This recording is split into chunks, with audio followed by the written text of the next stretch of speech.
Good morning, सत श्री अकाल, आदाब, राम राम। तो कैसे हैं आप सभी? मैं उम्मीद करता हूं आप सब लोग अच्छे होंगे।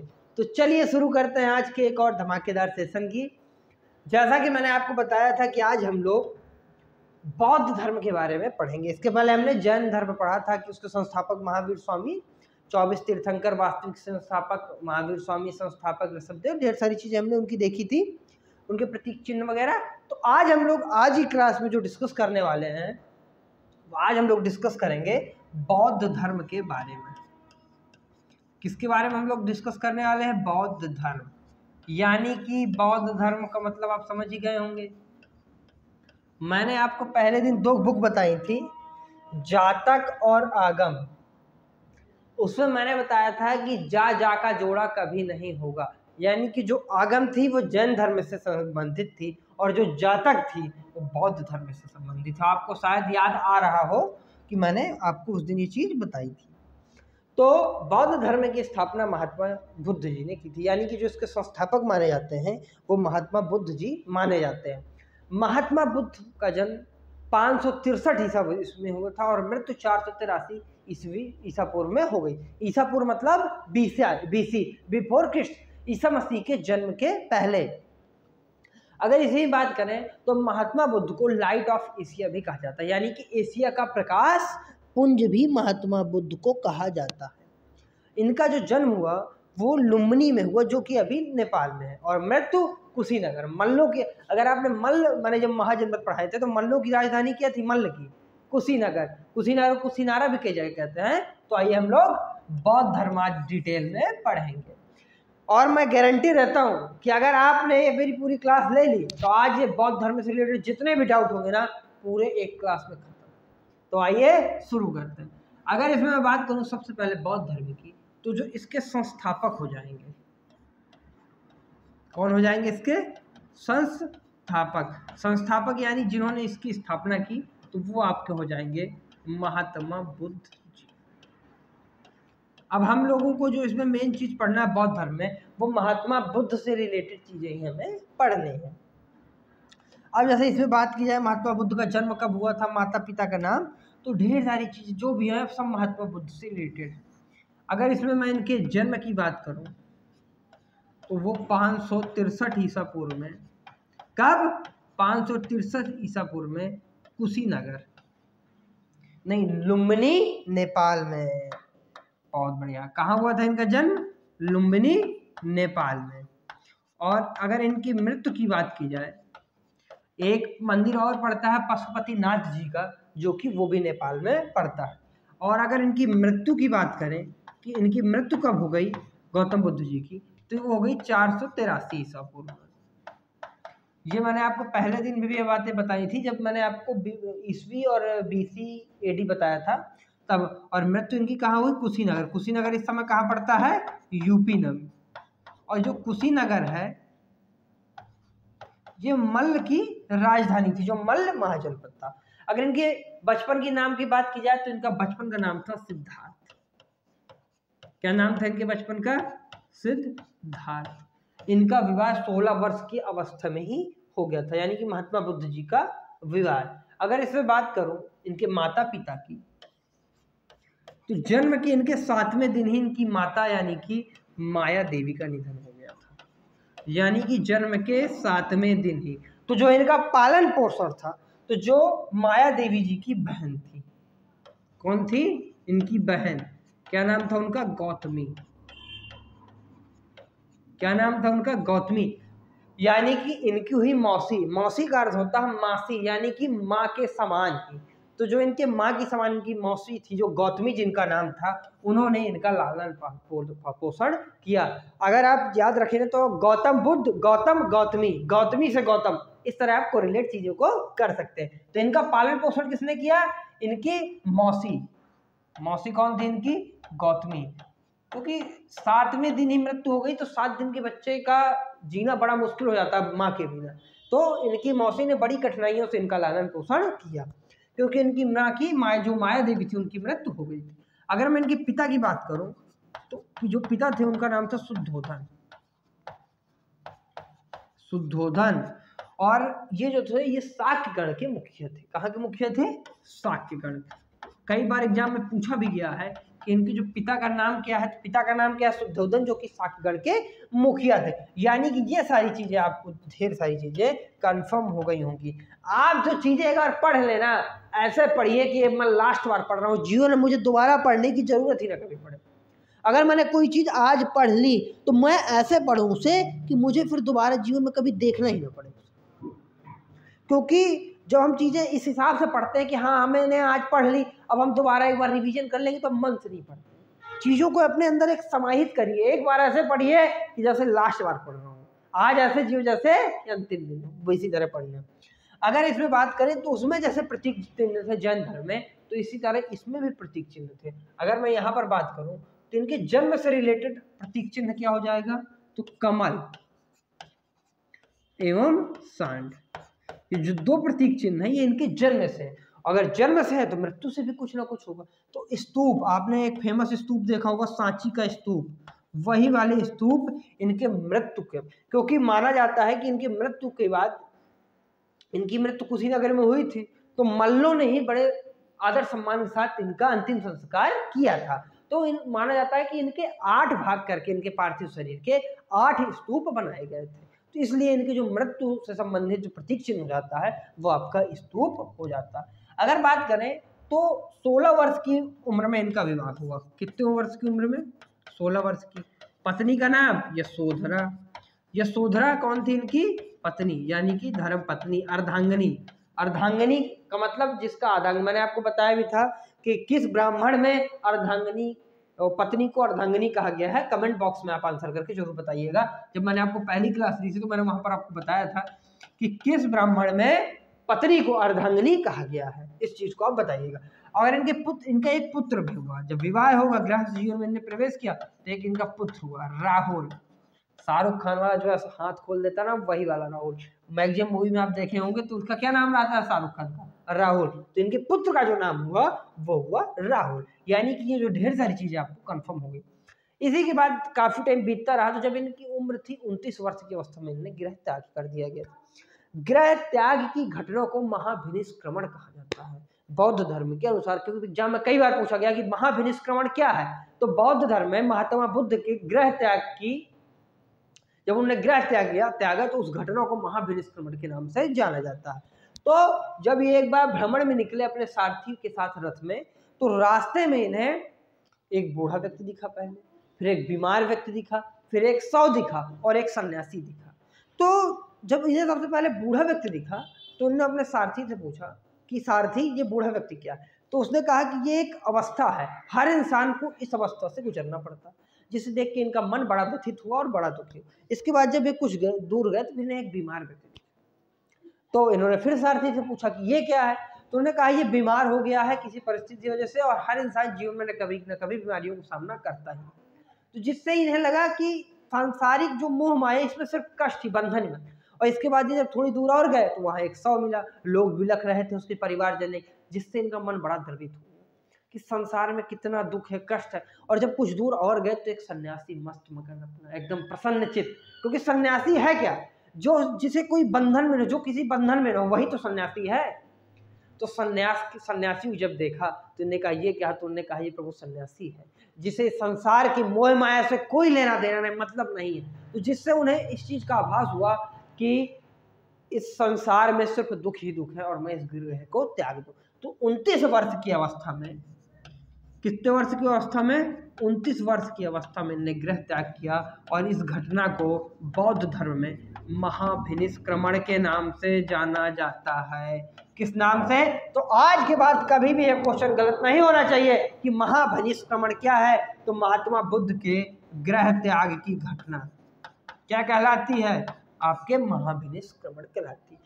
जब इनने गृह त्याग किया तो इसके बाद, क्योंकि देखिए अगर आपको किसी डायरेक्शन में मूव करना है तो आपको एक गुरु की आवश्यकता होगी। तो इनके जो प्रथम गुरु थे जिन्होंने इन्हें सलाह दिया, जिनसे इन्होंने सांख्य दर्शन की शिक्षा प्राप्त की, वो थे आपके अलार कलाम।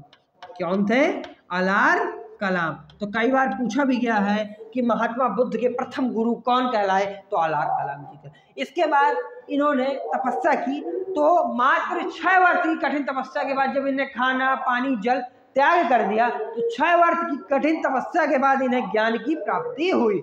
और ज्ञान की प्राप्ति क्या हुई? निरंजना नदी के तट पर, निरंजना को फल्गु नदी भी कहते हैं, बोध गया वृक्ष के नीचे, बोध गया में बोधि वृक्ष के नीचे, बोध गया बिहार में एक जगह पड़ती है, इस बात को आप ध्यान रखिए, बोधि वृक्ष के नीचे इन्हें ज्ञान की प्राप्ति हुई। यानी कि अगर 29 में आप 6 जोड़ेंगे तो 35 वर्ष हो जाएगी और 35 वर्ष की अवस्था में इन्हें ज्ञान की प्राप्ति हुई। और जब इन्हें ज्ञान की प्राप्ति हुई तो ये ज्ञानी हो गए। फिर इन्हें उपदेश देने शुरू किए, जिससे हम लोग आगे। तो ज्ञान की प्राप्ति हुई। ज्ञान की प्राप्ति कहाँ हुई? निरंजना नदी के तट पर। कौन सी नदी? निरंजना। और निरंजना नदी को ही हम लोग फल्गु नदी भी कहते हैं, इस चीज को आप ध्यान रखिएगा। और किस जगह में? उस जगह का नाम क्या है? बोधि गया। बोधि गया कहाँ पड़ता है? बिहार में। और उस वृक्ष का नाम क्या था? तो बोधि वृक्ष उस वृक्ष का नाम कहलाया।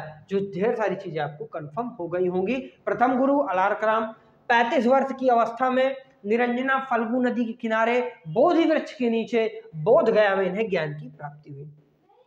जब इन्हें ज्ञान की प्राप्ति हुई तो इन्होंने अपना पहला उपदेश दिया। और जब इन्होंने पहला उपदेश दिया तो सारनाथ में इन्होंने पहला अपना उपदेश दिया।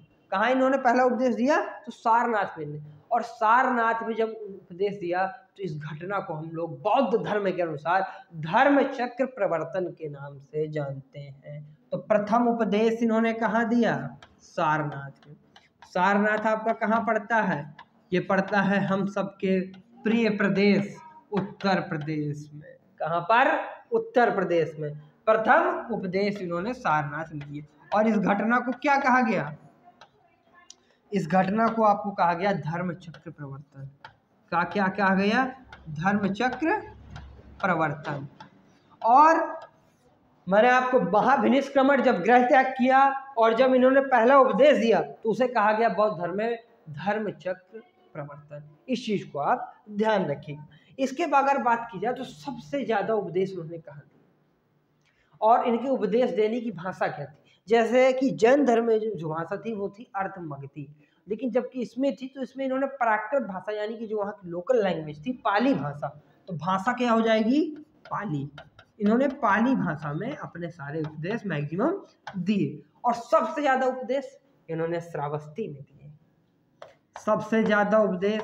और कई बार क्वेश्चन ये भी पूछा गया है कि इन्होंने सबसे ज्यादा उपदेश किस जगह दिया? तो आपको ये चीज़ भूलनी नहीं चाहिए कि इन्होंने सबसे ज़्यादा उपदेश जो दिए वो श्रावस्ती में दिए। और श्रावस्ती भी यूपी में ही पड़ता है। और यहीं से श्रावस्ती और जो यूपी है यहाँ से इस बार स्कूल चलो अभियान की शुरुआत भी माननीय योगी आदित्यनाथ जी ने की थी। तो इस चीज़ को आप ध्यान रखिए।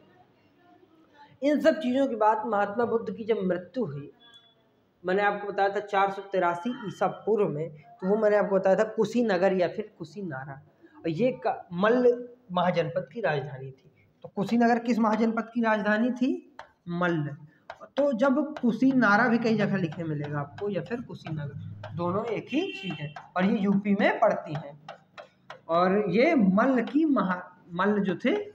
मल्ल जो महाजनपद था उसकी राजधानी थी। तो मल्लों ने ही इनका अंतिम संस्कार किया। और जब इनकी मृत्यु की घटना जो थी इसे हम लोग महापरिनिर्वाण के नाम से जानते हैं। किस नाम से जानते हैं? महापरिनिर्वाण।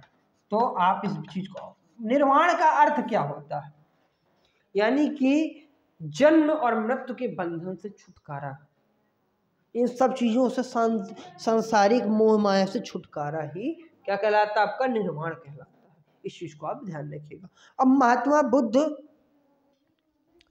आप यहाँ तक समझ गए होंगे। अब इसमें एक बहुत ही इंपॉर्टेंट क्वेश्चन बनता है एग्जाम के पॉइंट ऑफ व्यू से, वो है बौद्ध संगीतियाँ। आपने अक्सर पढ़ी होंगी कि बौद्ध संगीतियाँ कहाँ कहाँ हुई, कितनी बौद्ध संगीतियाँ हुई। तो आज मैं आपको बताऊंगा ऐसे तरीके से कि आपको कभी भी वो चीजें नहीं भूलें। बौद्ध संगीतियाँ जो ही वो ही 4। कितनी बौद्ध संगीतियाँ? 4। पहली, दूसरी, तीसरी, चौथी। पहली जो बौद्ध संगीति है वो आपकी राजगृह में हुई, दूसरी वैशाली में हुई, तीसरी पाटलिपुत्र में हुई और चौथी कुंडलवन में हुई।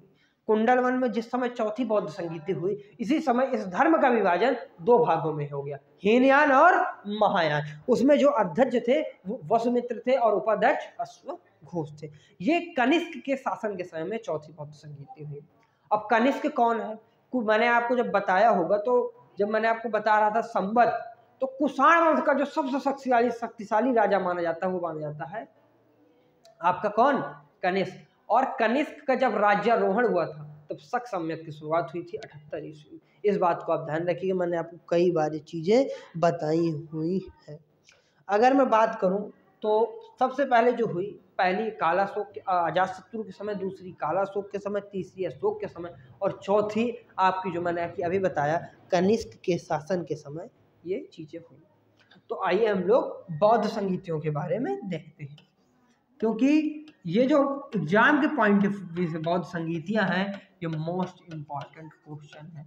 यानी कि हर बार कोई ना कोई एक टॉपिक जो होता है, क्वेश्चन होता है, वो बौद्ध संगीतियों से जरूर बनता है। अगर मैं यहाँ पर बात करूँ तो जो प्रथम बौद्ध संगीति हुई वो कहाँ हुई, द्वितीय बौद्ध संगीति कहाँ हुई वो मैं आपको बताऊंगा, मैंने आपको बताया भी है। तृतीय कहाँ हुई और चतुर्थ कहाँ हुई। यानी कि जो बौद्ध संगीतियां थी वो कितनी बौद्ध संगीतियां हुई? 4 बौद्ध संगीतियां। प्रथम जो बौद्ध संगीति थी वो मैंने आपको अभी जस्ट बताया कि कहाँ हुई, राजगृह में। कहाँ हुई? स्थान का नाम राजगृह। द्वितीय बौद्ध संगीति वैशाली में, और तीसरी जहाँ का अशोक के शासन काल में हुआ था, जो कि बिहार में पड़ती, यानी कि पाटलिपुत्र। और जो अंतिम थी बौद्ध संगीति जो यानी कि चौथी, वही कुंडलवन यानी कि जम्मू कश्मीर। कहाँ? कुंडलवन। कुंडलवन कहाँ है भैया? जम्मू कश्मीर का ही पुराना नाम है, इस बात को ध्यान रखिए। राजगृह में जब हुई थी तो अजातशत्रु के शासन काल में हुई थी। उस समय वहां का शासन पूछा जा सकता है ना कि उस समय वहां पर किसका शासन था, तो अजातशत्रु का शासन था। किसका शासन काल था? अजातशत्रु का। जब द्वितीय बौद्ध संगीति जो वैशाली में हुई उस समय जो शासन था वो था कालाशोक का, यानी कि काले कपड़े पहनने हैं और शोक मनाना है। इस्लाम धर्म में हम लोग जब हिंदू धर्म के अनुसार जब हम लोग शोक मनाते हैं तो सफेद कपड़े पहनते हैं, जबकि इस्लाम धर्म में शोक में हम लोग काला कपड़ा पहनते हैं। इस बात को विशेष ध्यान रखिए। और पाटलिपुत्र में जब द्वितीय बौद्ध संगीति हुई तो किसके समय हुई? अशोक ने अपने पुत्र और पुत्री को श्रीलंका भेजा था बौद्ध धर्म के प्रचार के लिए। इस बात को ध्यान रखिएगा। पुत्री का नाम क्या था? संघमित्रा। इस बात को ध्यान रखिएगा। अशोक पहले बहुत ही हिंसक प्रवृत्ति का था, लेकिन इसने बाद में बौद्ध धर्म स्वीकार कर लिया था। और जो चौथी हुई थी कुंडलवन में, वो हुई थी कनिष्क के शासनकाल।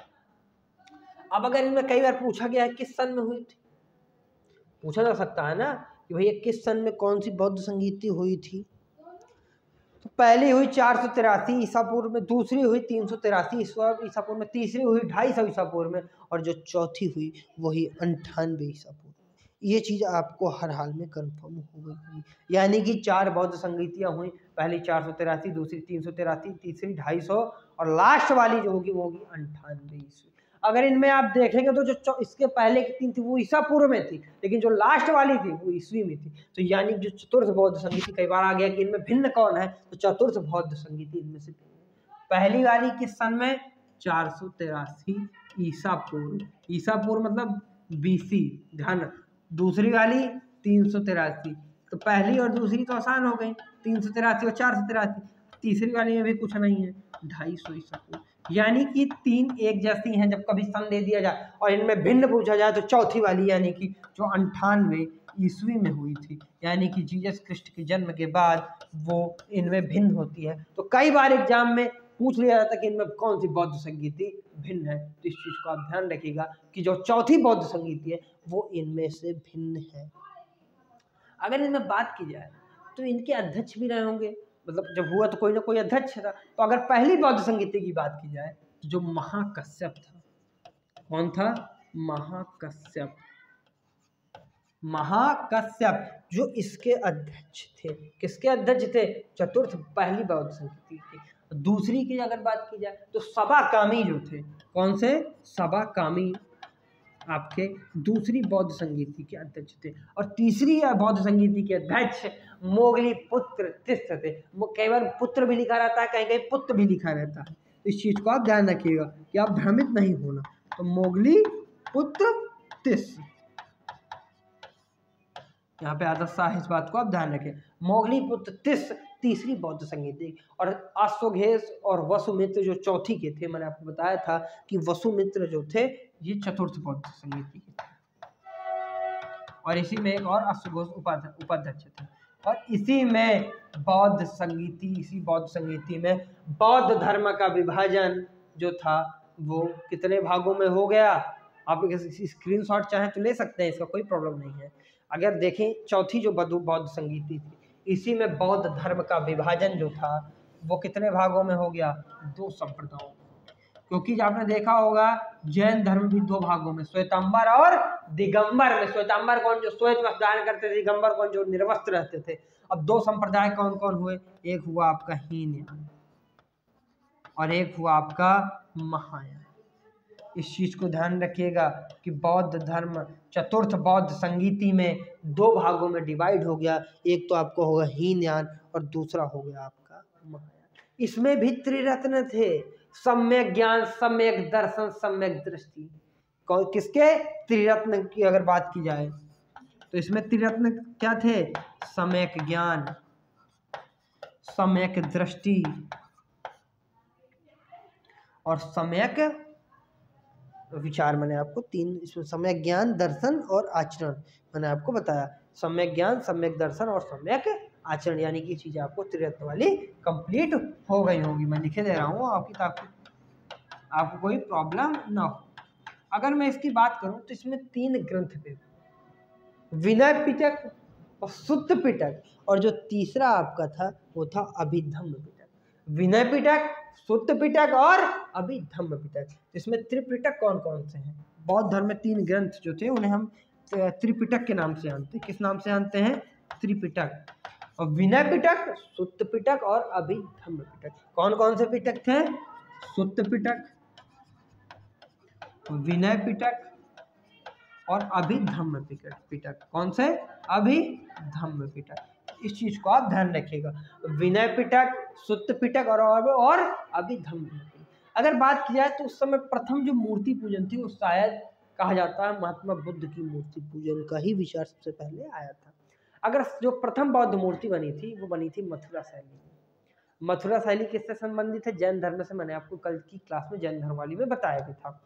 और अगर सबसे ज्यादा बौद्ध मूर्तियों की बात की जाए तो किस शैली में बनी, तो गांधार शैली में। गांधार कहाँ पड़ता है, इसमें पाकिस्तान में पड़ता, मैंने आपको बताया था। आपने महाभारत से रिलेट करें तो गांधार नरेश जो शकुनी था, शकुनी, वही वाली गांधार शैली। तो उसकी भी एक शैली थी गांधार शैली, जो किससे जुड़ी हुई थी, जो कि जिसमें सबसे ज्यादा बौद्ध मूर्तियों का निर्माण हुआ। अब इसमें अगर भिक्षुकों की बात की तो इसमें भिक्षुक 2 कैटेगरी में थे। मतलब एक जो गृहस्थ आश्रम में रहते थे और एक जो मतलब नॉर्मल सन्यासी हुए। तो उनको जो क्या कहते हैं मतलब जो ये मतलब अनुयायी थे, भिक्षुक और आसक, जो मैंने आपको बताया था अभी। तो इनमें बात करेंगे कि भिक्षुक और आसक में अंतर क्या है। तो अगर जो इनके अनुयायी थे 2 प्रकार के, एक तो भिक्षुक हो गए और एक हो गए क्या हो गए, आसक हो गए। क्या हो गए, आसक हो गए। इस चीज को आप ध्यान रखिएगा। और ये क्या थे, इनके अनुयायी थे। क्या थे, अनुयायी। अनुयायी क्या, अनुयायी का अर्थ क्या होता है, जो इनके उपदेशों, इनके आचरणों का पालन करता है वो कहलाता है अनुयायी। अब भिक्षुक क्या है, जो सब कुछ छोड़ छाड़ के सन्यासी होकर इस धर्म का प्रचार करता था, वो कहलाता था भिक्षुक। आप समझ ही गए होंगे सन्यास क्या है।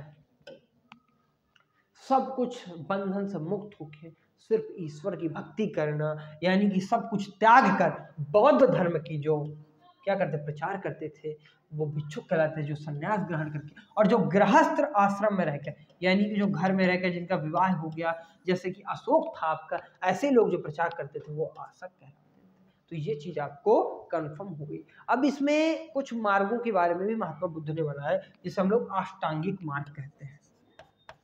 कौन सा मार्ग कहते हैं, अष्टांगिक मार्ग। अब अष्टांगिक मार्ग 8 है, लेकिन मैं आपको मेन ही बताऊंगा। मतलब इसमें अगर तो कोई चीज इंपॉर्टेंट, 2 तो बड़े इंपॉर्टेंट। कौन कौन सा अष्टांगिक मार्ग, 2।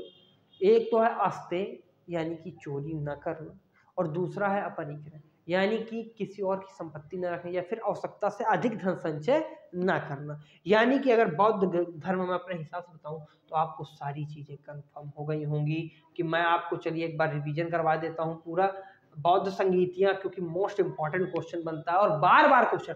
प्रथम बौद्ध संगीति राजगृह में शासन किसका था? अजातशत्रु का 483 ईसा पूर्व में, और उसके जो अध्यक्ष थे वो थे महाकश्यप। द्वितीय बौद्ध संगीति वैशाली में कालाशोक के समय 383 ईसा पूर्व में सबाकामी इसके अध्यक्ष थे। तृतीय बौद्ध संगीति पाटलिपुत्र में हुई, जिसके किसके शासनकाल में? अशोक के शासनकाल में 250 ईसा पूर्व में मोगलीपुत्र इसके अध्यक्ष थे। और इनमें जो चतुर्थ है वो इनमें थोड़ा सा अलग है, क्योंकि सब ईसा पूर्व में हुई और जो चतुर्थ थी वो 98 ईस्वी में हुई। चतुर्थ कहाँ हुई? कुंडलवन यानी कश्मीर में शासन करता कनिष्क। संवत सन कौन सा? 98 ईस्वी, और अध्यक्ष वसुमित्र, और इसमें उपाध्यक्ष भी थे अशोक। इसी बौद्ध संगीति में बौद्ध धर्म तो संप्रदाय हीनयान और महायान में बट गया। त्रिरत्न सम्यक ज्ञान दर्शन और आचरण, त्रिपिटक, सुत्त पिटक, विनय पिटक और अभिधम्म पिटक, यानी कि ये त्रिपिटक यानी कि ग्रंथ बौद्ध धर्म के इन्हें त्रिपिटक के नाम से जाना जाता है। इनमें अनुयायियों को भिक्षुक और आसक कहा। भिक्षुक क्या जो सन्यासी होते थे प्रचार करते थे, तो आसक जो गृहस्थ जीवन में रह के। अष्टांगिक मार्गों में मैंने आपको बताया कौन सा? अस्तेय और अपरिग्रह। अगर मैं इसके पहले की बात करूं तो आपको मैंने महात्मा बुद्ध के जीवन, उनका कहाँ मृत्यु हुई, जन्म हुआ, माता पिता, इन सब चीज़ों की बात। इसकी अगर आपको पीडीएफ चाहिए हो तो इसको जो पीडीएफ है वो मैं आपको एग्जाम विद मी, एक टेलीग्राम चैनल है हमारा, क्या नाम है उसका? एग्जाम विद मी 1 का मतलब 1 2 3 वाला। तो एग्जाम विद मी 1 में आपका चैनल में आप उसे सब्सक्राइब कर सकते हैं, जो टेलीग्राम पे, वहीं पर आपको इसकी पीडीएफ प्रोवाइड करवा दिया है। तो थैंक यू सो मच दोस्तों कि आपने इतना समय दिया। चीज़ों को अपने हिसाब से एनालाइज करिए। जीवन आपका है तो आपको डिसाइड करना पड़ेगा कि आपको किस ओर मूव करना है। अगर कोई और डिसाइड करेगा कि आप क्या करेंगे तो आप सिर्फ जीवन में दूसरों के लिए ही कार्य करते रहेंगे, आप अपने लिए कुछ नहीं कर पाएंगे। Thank you so much guys. तो चीज़ें आपको अपने हिसाब से ही देखनी चाहिए।